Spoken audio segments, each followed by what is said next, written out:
E 1% da população mundial tem a mesma riqueza que a outra parcela de 99%. A riqueza acumulada pelo 1% mais rico da população mundial já equivale à riqueza dos outros 99% da população. Essa é a conclusão do estudo feito pela organização não governamental britânica Oxfam, baseado em dados do banco Credit Suisse relativo a outubro de 2015.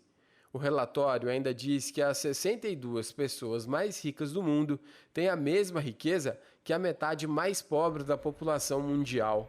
Apesar de os números não serem precisos e muitos dados serem estimados, o documento tem um alvo. São os líderes do mundo dos negócios e da política que vão se reunir no Fórum Econômico Mundial em Davos, na Suíça.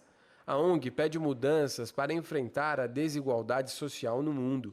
Isso porque, desde 2009, aumenta a tendência da desigualdade em trajetória diferente dos primeiros anos do século.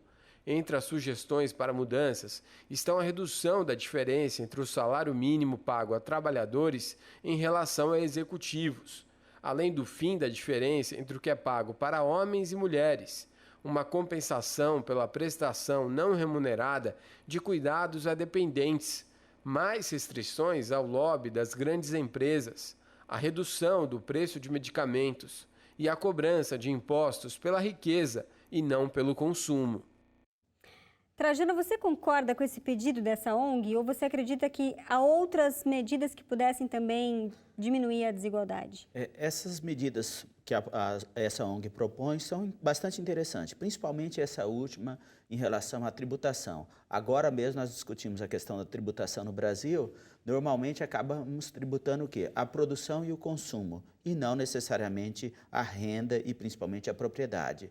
Essa é uma das maneiras de melhorar a distribuição de renda no Brasil e principalmente a distribuição de renda no mundo. O problema também em relação à questão mundial é que, principalmente a partir da década de 90, quando nós passamos a discutir o processo de globalização econômica, a globalização era apontada como alternativa para reduzir a desigualdade no mundo. E o processo foi inverso. Uma das razões é que o capital pode migrar em qualquer lugar no mundo e as pessoas não. Daí o problema dos refugiados, principalmente na Europa. Ou seja, dinheiro sai do continente africano e latino-americano, que são os mais pobres, para os países mais ricos. Mas as pessoas não podem migrar de um lugar para o outro. E principalmente até medicamentos, por exemplo, poucos laboratórios no mundo têm o controle total da produção de novos medicamentos. Mas a população africana, por exemplo, está morrendo de ebola e principalmente de AIDS, situação que poderia ser resolvida em função de uma melhor distribuição da riqueza. Uhum.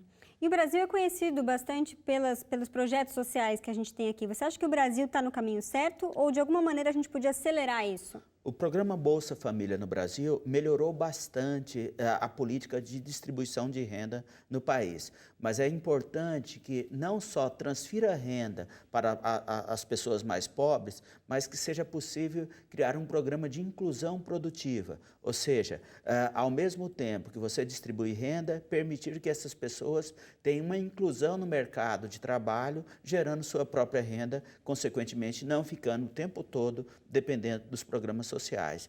Mas é importante também que você tenha uma melhora na gestão administrativa para que, de fato, sobra mais dinheiro para que faça políticas sociais no país.